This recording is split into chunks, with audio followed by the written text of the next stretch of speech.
Саламатсыздарбы, урматтуу окуучулар. Биз кыргыз тили сабагыбызды баштайбыз. Бүгүнкү биздин сабактын темасы текст менен иштөө менин өлкөм. Бул сабакта балдар биз өтүлгөн темалар боюнча кайталоо жүргүзөбүз. Текст менен иштейбиз. Кыргызстан жана анын кооз жаратылышы боюнча маалымат алабыз. Жаңы сөздөр менен таанышабыз. Кыргызча сүйлөөгө, сабаттуу жаза билүүгө көнүгөбүз. Кебибизди өстүрөбүз. Өз өлкөбүздү, табиятты сүйүүгө тарбияланабыз. Балдар, сабакты баштаардын алдында мен силер менен ден соолукка кам көрүү минутасын өткөргүм келип турат. Бүгүн биз медициналык бет капты колдонуу эрежесин үйрөнөбүз. Анда эмесе жакшылап көңүл буруп, кулак салгыла балдарым. Бет капты колдонуу алдында колду спирт кошулган каражат же самын менен жуугула. Андан соң оозду жана мурунду жаба тургандай кылып тагынгыла. Бет капты арткы резинасынан кармап чечкиле. Аны дароо таштандыга таштагыла. Кайрадан колду спирт кошулган каражат же самын менен жуугула балдар. Балдар, учурдагы кырдаал баарыбызга маалым. Карантин учурунда сыртка чыкпагыла. Кокус чыгып калсаңар, сөзсүз түрдө медициналык бет капты жогоруда айтылган эрежелер боюнча тагынгыла. Ал силердин жана силер аркылуу жакындарыңардын ден соолугун жугуштуу оорудан сактоого өбөлгө болот. Өз ден соолугуңар өзүңөрдүн колуңарда. Ылайым ден соолукта болгула балдар. Балдар, биз оюбузду топтоо максатында бир сүйлөмдөн турган көнүк иштеп көрөлү балдар. Кана, карагылачы. Биз азыр сүрөттүн ордуна сөз коебуз. Сага керекпи? Кана ойлондуңарбы балдар? Сүрөттүн ордуна тиешелүү сөздү таптыңарбы? Ой азаматтар, албетте туура тапкан болушуңар керек. Анда эмесе биз ушул сүрөттө эмне деп экен дептерибизге жазып коелу. Ал сага бет кап керекпи деп аталат. Балдар, биз жаңы сөздөр менен таанышалы. Жакшылап кулак салып уккула. Сөздүк дептерибизди алып, ага жаңы сөздөрдү жазып алабыз. Кана болу таанышалычы? Чокуларында. На вершине. Дарыялар. Реки. Жайлоолор. Пастбище. Кана ушул жаңы сөздөрдү мен бир сыйра кайталайын да, алар боюнча түзүлгөн сүйлөмдөрдү окуп берейин. Чокуларында. Тоонун чокуларында кар бар.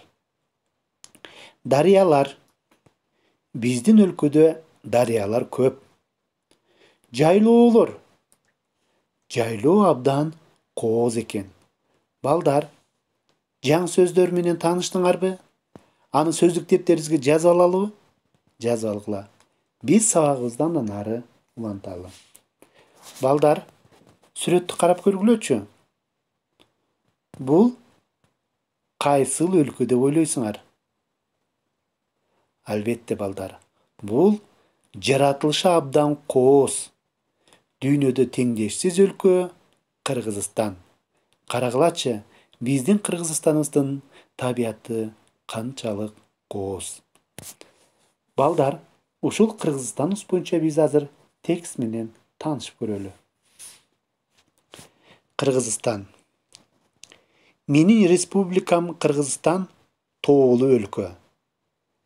Биздин тоолор кандай бийик? Алардын бийик чокуларында дайыма аппак кар жатат. Биздин ошол тоолордо аркар, кулжа, аюу, жолборс, бугулар бар. Биздин өлкөдө ысык көл, соң көл, сарычылык деген көлдөр бар. Алардын суусу абдан тунук, таза. Ысык көлдөр жайында көптөгөн адамдар эс алышат. Кыргызстанда нарын, түп, жыргалаң, Чүй, Ак Бура, Талас, Көкөмерин өңдүү дарыялар бар. Балдар, биз текст менен тааныштык. Биздин өлкө тоолуу өлкө экен балдар. Аны эмесе андагы жаныбарлар менен да биз бир сыйра таанышып көрөлүчү балдар. Ушул жерде мен бир нерсени силерге эсиңерге салып кетейин балдар. Бул текстте айрым жер суаттары туура эмес жазылып калган. Силер аны оңдоп жазгыла. Ысык көл, Сары Челек, Соң көл, Ак Бура, эңчүлүү аттар жер суаттары. Текстте эки сөздөн турса да бирге жазылып калган. Биз аларды эрежеге ылайык бөлүп жазабыз. Ушул эреже эч качан эсиңерден чыкпасын балдар. Эми балдар биз мына жогоруда сөз кылган тексттеги жаныбарлар боюнча таанышалы. Демек, биздин Кыргызстанда аркар кулжа, аюу,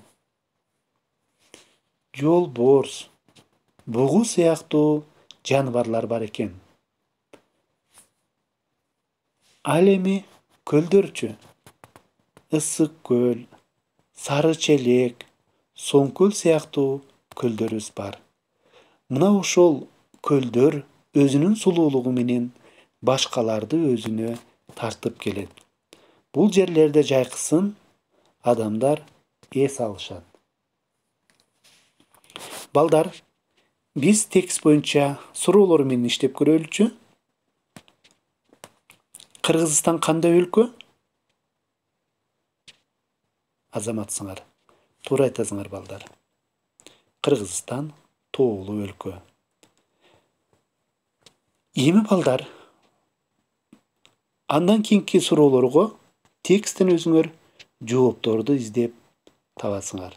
Бул боюнча окуу китебиңердеги текстти пайдалансаңар да болот балдар. Мен ишенем, бул суроолорго тексттен жоопту сөзсүз түрдө таба аласыңар. Балдар, бүгүнкү сабагыбыз ушу менен жыйынтыкталат. Үйгө тапшырма. Төмөндөгү сүйлөмдөрдү кыргызчага которуп жазабыз. Сөзсүз түрдө кыргызчасын гана дептерге жазабыз. Мен ишенем, силер үй тапшырманы баарыңар толук аткарасыңар деп ойлоймун.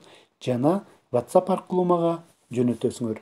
Мен тапшырмаларыңар боюнча ар бириңерге маалымат беремин. Азаматсыңар балдар. Сабакка активдүү катыштыңар. Көңүл бурганыңыздар үчүн чоң рахмат.